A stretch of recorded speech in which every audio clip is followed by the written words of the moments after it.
فیکٹیچیوڈ کے معزز ناظرین کو السلام علیکم۔ ناظرین محترم، مذہبی و سیاسی جماعت تحریک لبیک کے بانی خادم حسین رضوی کے بارے میں چند برس پہلے تک کچھ زیادہ معلوم نہیں تھا۔ پھر نومبر 2017 میں انہوں نے ایک ریلی کی قیادت کرتے ہوئے راولپنڈی اور اسلام آباد کے سنگم فیض آباد پر دھرنا دیا۔ 3 برس بعد نومبر 2020 میں ایک مرتبہ پھر ان کی جماعت کے کارکنان نے اسی مقام پر دھرنا دیا ہے۔ ناظرین محترم، لاہور کی ایک مسجد کے 52 سالہ خطیب نے اصل شہرت نومبر 2017 میں اسلام آباد کے فیض آباد چوک میں توہین رسالت کے قانون میں ترمیم کے خلاف ایک طویل لیکن بظاہر کامیاب دھرنا دے کر حاصل کی تھی۔ اس سے قبل وہ گورنر پنجاب سلمان تاثیر کے قاتل ممتاز قادری کی سزائے موت کے معاملے میں بھی کافی سرگرم رہے تھے، اور وہیں سے انہوں نے اپنی دینی سرگرمیوں کو سیاست کا رنگ دیا۔ بریلوی سوچ کے حامل خادم حسین رضوی کو ممتاز قادری کے حق میں کھل کر بولنے کی وجہ سے پنجاب کے محکمہ اوقاف سے فارغ کر دیا گیا تھا، جس کے بعد انہوں نے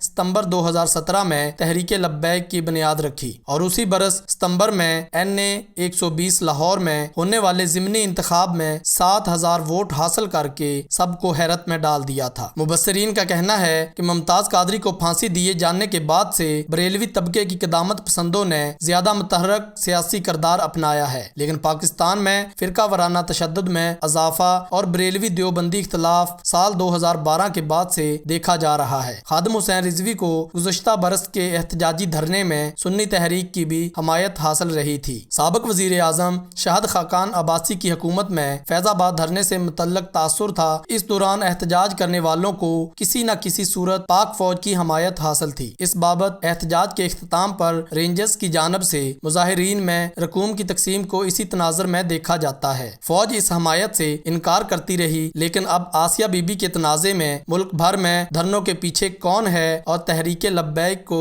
کس کی حمایت حاصل ہے، یہ سوال دوبارہ پوچھا جا رہا ہے۔ تاہم مبصرین کے خیال میں ماضی میں انہیں کسی کی پشت پناہی حاصل ہو یا نہ ہو، اس مرتبہ وہ معاشرے کے ایک خاص قدامت پسند طبقے میں اپنی مقبولیت کے بل بوتے پر سڑکوں پر نکلے ہیں۔ اب وہ اور ان کی تحریک کے دیگر سینئر رہنما جس قسم کی زبان فوج اور عدلیہ کے خلاف استعمال کرتے ہیں، اس سے لگتا ہے کہ انہیں اپنی طاقت پر حد سے زیادہ اعتماد ہو گیا ہے۔ ویل چیئر تک محدود ہونے کے باوجود خادم حسین رضوی پاکستان میں توہین رسالت کے قانون کے ایک بڑے حامی بن کر سامنے آئے ہیں۔ وہ اس قانون کے غلط استعمال کے الزام سے بھی متفق نہیں ہیں۔ ان کا انداز بیان کافی سخت ہوتا ہے۔ پاکستانی میڈیا کی جانب سے کوریج نہ ملنے کا حل بظاہر انہوں نے سوشل میڈیا کا بھرپور استعمال کر کے نکالا ہے۔ نہ صرف اردو اور انگریزی میں ان کی ویب سائٹس اب موجود ہیں، بلکہ سوشل میڈیا پر بھی کئی اکاؤنٹ ہیں۔ وہ اپنے آپ کو پیغمبر اسلام حضرت محمد صلی اللہ علیہ وسلم کا چوکیدار کہہ کر بلاتے ہیں۔ تحریک کے ایک ترجمان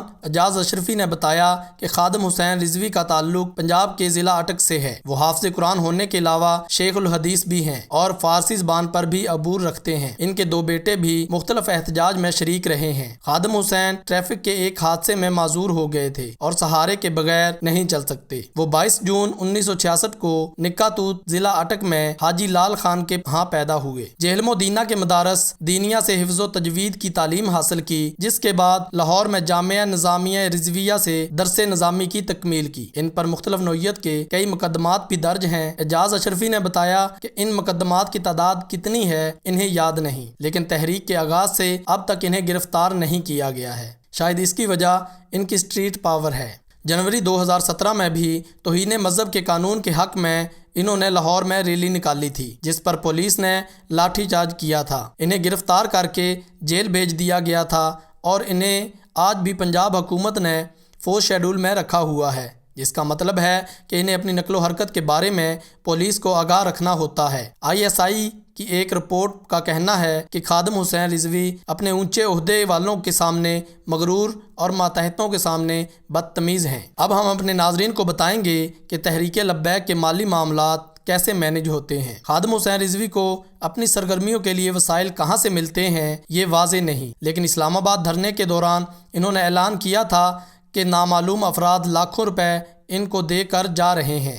ان سے متعلق انٹرنیٹ پر ایک مضمون کے اختتام پر آسٹریلیا سے ایک شخص ان کا پتہ اور بینک اکاؤنٹ مانگ رہے ہیں تاکہ انہیں رقم بھیج سکیں۔ اس کے علاوہ واٹس ایپ پر ایک فون نمبر کے ساتھ ایک پیغام گردش کر رہا ہے جس میں کہا گیا ہے کہ اگر احتجاج کے دوران کسی کارکن کو کوئی سہولت مثلاً موبائل بیلنس، پیسے یا کھانا درکار ہو تو اس نمبر پر پیغام بھیجے۔ اس سے بظاہر لگتا ہے کہ اندرون و بیرون ملک دونوں جانب سے انہیں فنڈز ملتے ہیں۔ سامعین محترم، گزشتہ برس کے دھرنے کے بعد ISI کی جانب سے عدالت میں پیش کی گئی ایک رپورٹ کے مطابق خادم حسین رضوی مالی بدعنوانی میں ملوث رہے ہیں اور ان کی ساکھ ایک غیر تسلی بخش ہے۔ رپورٹ میں کہا گیا ہے کہ اس دھرنے کی منظم انداز میں مالی سپورٹ کی باتیں افواہیں ہیں اور دھرنے والوں کو عوام سے چند افراد نے خوب عطیات دیے ہیں، جن میں مقامی علماء اور گدی نشین شامل ہیں۔ رپورٹ کے مطابق پولیس دھرنے والوں کو دی جانے والی لاجسٹک سپورٹ روکنے کی نہ تو صلاحیت رکھتی تھی اور نہ ہی روکنا چاہتی تھی۔ ناظرین محترم، خادم حسین رضوی کی گرم جوش تقاریر سے محسوس ہوتا ہے کہ وہ اپنی طاقت سے کافی مرعوب ہیں۔ ان کے پیروکار ان کی بد زبانی اور گالیوں پر بھی آنکھیں بند کر کے واہ واہ کرتے رہتے ہیں۔ ان کی کڑی تنقید کا نشانہ محض صاحب اقتدار ہی نہیں بلکہ مرحوم عبدالستار عیدی جیسی شخصیت بھی رہی ہیں۔ ناظرین محترم، ان کی سوشل میڈیا پر بعض ویڈیوز محض اس لیے وائرل ہوئیں کہ وہ ملک کو قرضوں سے چھٹکارے کی جس قسم کی تجاویز دیتے ہیں اس پر لوگ صرف ہنس ہی سکتے ہیں۔ وہ اپنے اجتماع میں آئے ہوئے صحافیوں اور خفیہ ایجنسیوں کے اہلکاروں کو بھی بڑے سخت انداز میں مخاطب کرتے رہے ہیں۔ پھر وہ ایسے دعوے بھی کرتے ہیں جنہیں عملی جامہ پہنانا شاید ناممکن ہو۔ ایسا ہی ایک بیان انہوں نے کراچی میں دیا تھا، اگر ان کے پاس ایٹم بم ہوتا تو وہ ہالینڈ کو کارٹون بنانے کا مقابلہ منعقد کرنے سے پہلے ہی پوری طرح برباد کر دیتے۔ جس قسم کی سخت اور ریاست مخالف تقاریر انہوں نے حالیہ دنوں میں لاہور میں کی ہیں، اگر اس کی بنیاد پر ان کے خلاف کارروائی نہیں ہوتی تو اس سے ان کے زیادہ نڈر اور بے باک ہونے کا خطرہ ہے۔ اس سے نمٹنے کے لیے بال اب ایک مرتبہ پھر حکومت کے کوٹ میں ہے۔ ناظرین محترم، آپ کو ہماری ویڈیو کیسی لگی کمنٹ باکس میں ضرور بتائیے گا۔ اب تک کے لیے اتنا ہی، اگلی ویڈیو تک کے لیے اجازت دیجیے۔ اللہ حافظ۔